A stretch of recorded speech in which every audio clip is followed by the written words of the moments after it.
What's up, everybody? Welcome to my Draftkings MMA picks for UFC D.C. It's been so long since I've been doing one of these videos. There's like a 3-week break. Finally get right back into it with a decent card this week, and then an even better card next week. So very excited about that. I do have a couple quick announcements. A lot of you have been asking me about my cheat sheet model. In the past couple weeks, I've been working on a brand new model with a new projection system and then optimizer, and just kind of revamp the whole thing. I'm going to be releasing that in January, so like 2 more weeks, and then I'm going to be releasing that. It's really sweet. A lot of you guys will like it for sure. The optimizer alone took me like 2 weeks to finally complete, so very excited about that.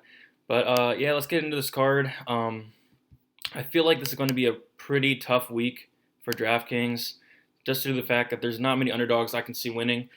All in all, looking at my exposure to my fighters, I'm going to be playing about 4, maybe 5 underdogs, and I wouldn't be surprised if maybe only 1 or 2 underdogs actually won.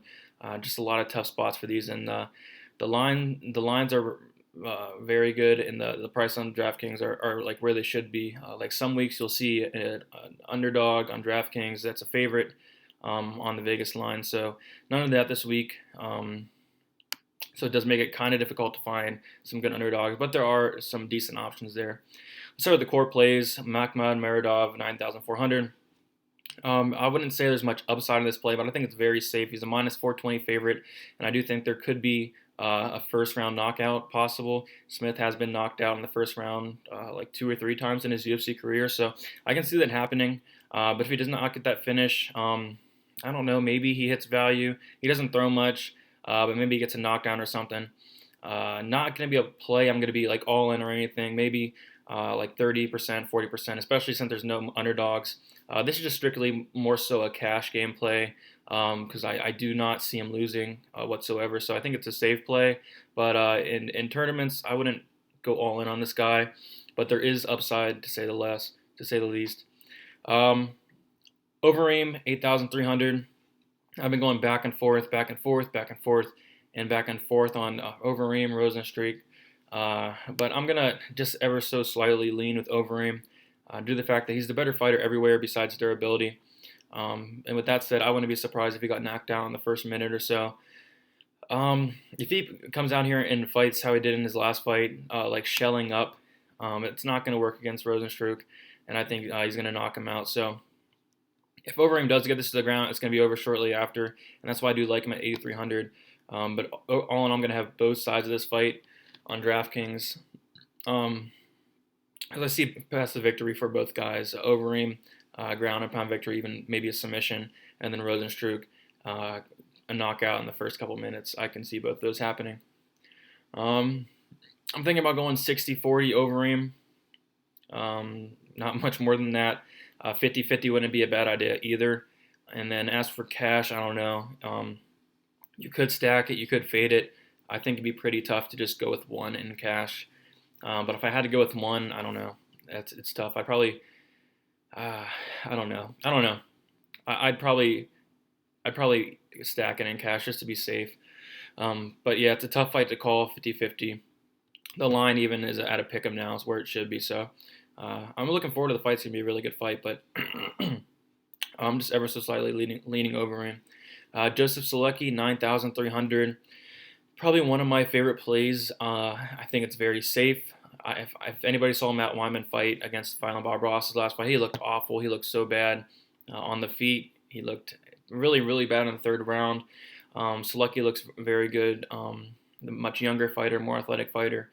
I think he's not much of a knockout guy, but I do think he can possibly even knock out Wyman. Wyman just looked so bad his last fight, and then Violent Bob Ross knocked him out. So I think Selecki could probably knock him out, or even wear him down in the 3rd round, get a submission, rack up multiple takedowns. And even if he does get a decision, I think it's going to be one of those decisions where we see multiple takedowns, some advances, lots of strikes. I can see him scoring well over 100 against Wyman. Wyman just looks so bad. So I like Selecki a lot. I can have him in as much lineups as I can. I know there's not much underdogs, and 9,300 is pretty expensive, but Selecki in cash and Selecki in GPPs probably going to be my most owned fighter for sure. Look, probably in like the 60%, 65% range if I'm able to do that. Matt Seals 8,200. More so like a safe play in my opinion. A lot of people are on Bryce Mitchell, and I think Matt Seals is just a much better fighter. Better on the feet by far, and if he stuffs takedowns, which I think he can, I don't see him having a problem winning this fight. He throws with lots of volume, and I think he can definitely rack up those significant strikes. I can see him scoring in the 80s, mid 80s. Not much of a high upside play, but I'd rather play him than Mitchell. Mitchell just scores so low, and this is a range where you're probably going to want to play somebody in this range because there's not many underdogs. So I do like Sales quite a bit at 8,200 for like a safe play because I do think he's going to get that win, the decision win. Don't think he's going to get a knockout or anything, but he does throw with a good amount of volume and definitely the better fighter. Just stop those takedowns, maybe even get takedowns maybe even get takedowns himself. So I do think there's a good chance he scores in like the 80s, 85s with a ceiling of possibly the low 90s. All right, and then the GPP plays, Billy Quarantillo, 9,200. You're going to want to have some of this guy. This fight is going to end inside the distance. Him and Kilburn are just going to throw bombs at each other till one man falls. So I am going to play both sides of this fight, Quarantillo and Kilburn. Probably more Kilburn than Quarantillo, but definitely going to want to have some exposure because somebody's getting knocked out or submitted. 9,200, he'll pay it off if he gets that knockout. Song Yadong, 8,900. Not the prettiest play, but he's going against Stamen. I don't think Stamen's been knocked out before. Actually, I don't think he has. Yeah, for sure. But yeah, Yadong just the better athlete, better on the feet by far. If he can stuff those takedowns, get back up, and then just beat Stamen up on the feet, I think he can win a pretty convincing decision. I just don't know if he's going to score the 8,900. Not going to go for takedowns. I don't know if he's going to knock him out. So more of a GPP play. I'm not going to have too much Yadong, but he's a fine play. Jirna Janaroba, 9,100. I actually like this play quite a bit. I think there's finish upside for sure, and lots of takedown upside.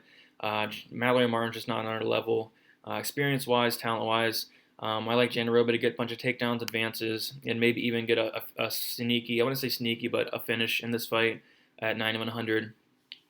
So if I had to rank the 9,000s, I'd probably go Selecki number 1, probably Janaroba number 2, Quarantillo number 3, and then Miradov number 4. Miradov, I'm talking GPP for upside there. Rob Font, 8,500, just like knockout upside play because Simone's been hurt before, knocked out before. We saw it his last fight. Faber knocked him out. Font has like 4 knockouts in the UFC, so the power is definitely there. He hits very hard. If he can stuff takedowns, maybe get a knockout on the feet or win a decision if he can stuff those takedowns. But yeah, I like Font, 8,500. And then Ben Rothwell, 8,600. Basically like a fade on Struve. I know Rothwell's looks so bad, but I do think he could possibly get a knockout. Struve gets hurt about every fight. Last fight he got knocked down. Ended up winning it, but nonetheless he did get knocked down. I think Rothwell hits hard enough. He brings decent volume actually. So even in decision, I think he can score maybe around 80, 85. But I think he can possibly get that knockout as well, and possibly at low ownership too because of how awful Rothwell's been looking. Another thing I wanted to add, Tim Means is a fine play with some upside there. And then Aspen Ladd's a fine play as well.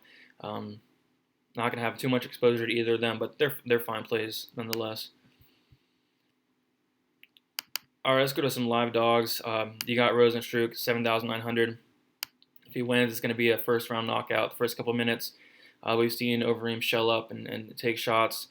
He can't do that here. If he does that here, he's gonna get knocked out. Rosenstruck's been coming out fast, and Overeem's been coming out kind of slow lately. So if that happens, I think Rosenstruck's gonna get the knockout. So you're gonna want to have exposure to Rosenstruck for sure. Calvillo, 7,800. She came overweight by about 5 pounds, which I think that's actually gives her an advantage in the wrestling, grappling. So I already liked her before that, but I like her a little bit more now. The upside's there, submission upside's there. If she gets us on the ground, she could possibly find a submission. Takedown upside, lots of takedown upside. So I do like Calvillo quite a bit, 7,800, one of my favorite dogs. Ricky Simone, 7,700, another guy that's going to go for takedowns. I think he's going to be probably the most popular option at the dogs besides Rosenstruck. But yeah, Simone's a good play.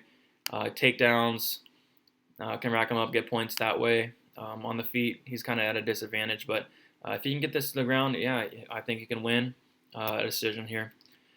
Score probably decent, like maybe mid 80s, with depending on how many takedowns, advances he gets, whatnot.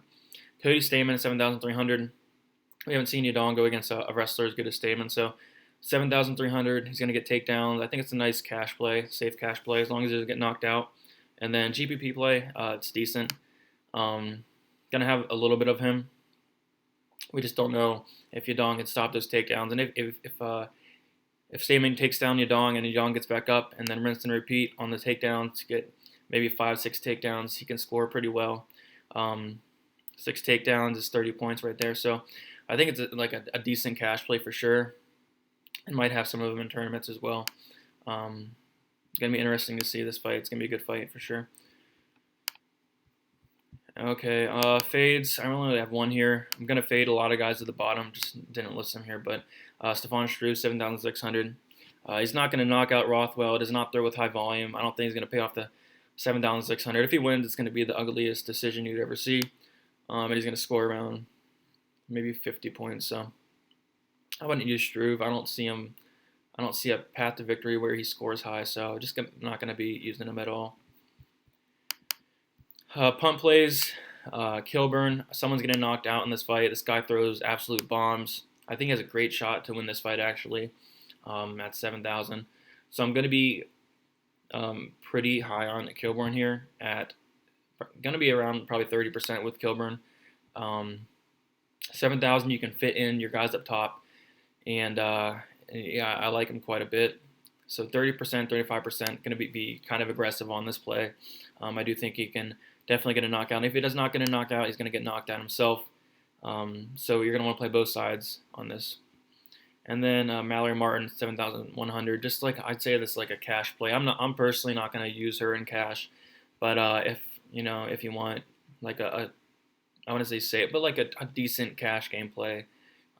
Maybe she survives. Maybe she gets a couple significant strikes racked up throughout the 3 rounds, but I'm not going to use it. All right, guys, that's about it. You can follow me on Twitter, _DFS. If you have any questions, DM me. Make sure you like this video and also subscribe if you haven't yet. Like I said, I'm working on my MMA model, finishing it up. I finished up the optimizer and projections, just working on some other things right now. That'll be all done by January. I'm also trying to create a PGA model with optimizer and projections as well. So something to look forward to there. If you have any questions, like I said, message me on Twitter.